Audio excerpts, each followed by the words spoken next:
ദുഃഖശനിയാഴ്ച മാമോദീസായുടെ അനുസ്മരണത്തിനായി പ്രത്യേകമാം വിധം സഭ മാറ്റിവെച്ചിരിക്കുന്ന ദിവസം, ഒപ്പം പുതിയ മാമോദീസാകൾ നൽകുവാൻ പ്രത്യേകം നിയോഗിക്കപ്പെട്ടിരിക്കുന്ന ദിവസം കൂടിയാണല്ലോ.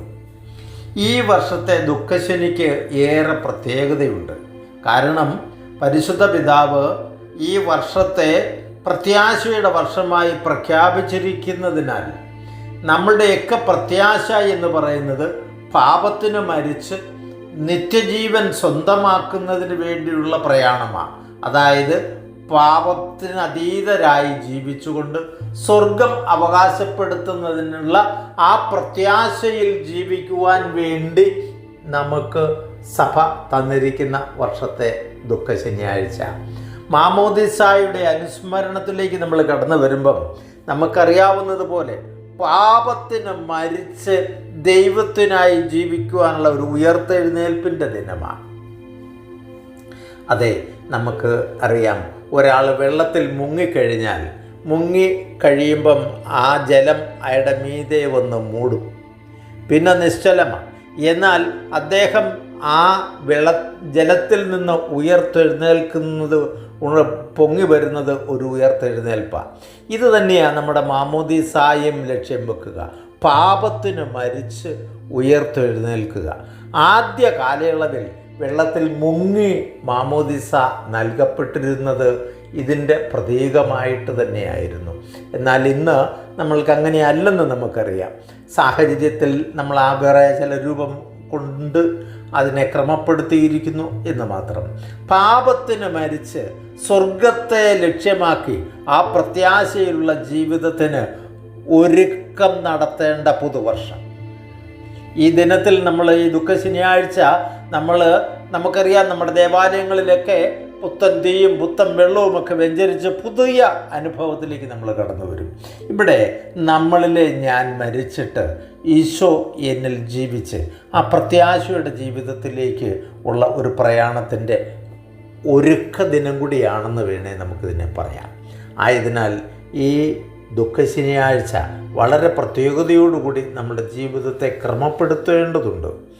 യോഹന്നാന്റെ സുവിശേഷം 6-ാം അധ്യായം 63-ാം വാക്യത്തിൽ ഇങ്ങനെ പറയുന്നുണ്ട്: ആത്മാവാണ് ജീവൻ നൽകുന്നത്, ശരീരം ഒന്നിനും ഉപകരിക്കുന്നില്ല.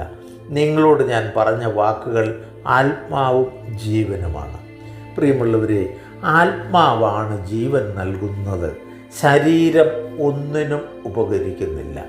ഇത് നമ്മുടെ ജീവിതത്തിൽ ഒന്ന് പുനർവിചിന്തനത്തിലേക്ക് കൊണ്ടുവരുന്നത് നല്ലതായിരിക്കും.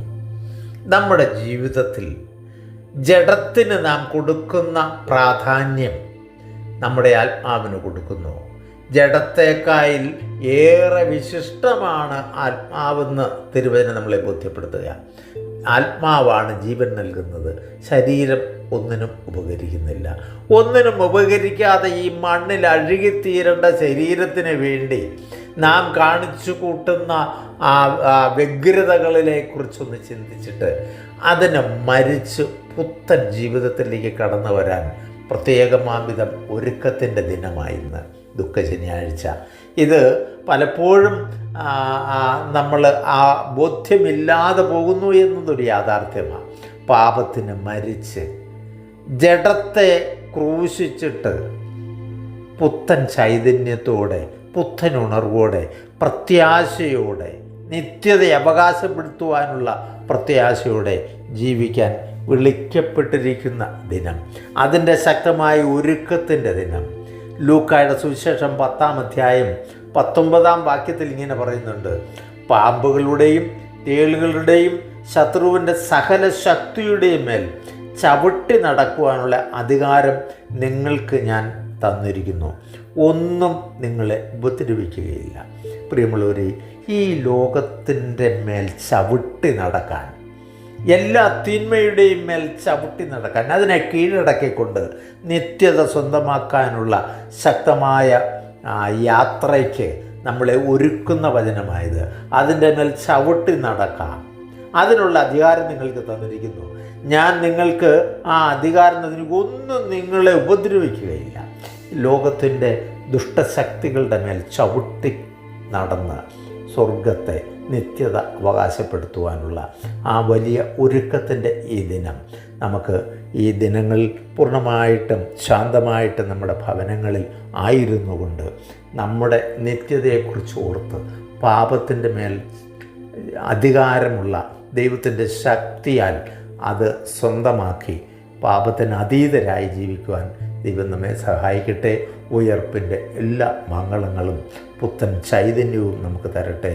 പിതാവിൻ്റെയും പുത്രൻ്റെയും പരിശുദ്ധാത്മാവിൻ്റെയും നാമത്തിൽ ആമേൻ.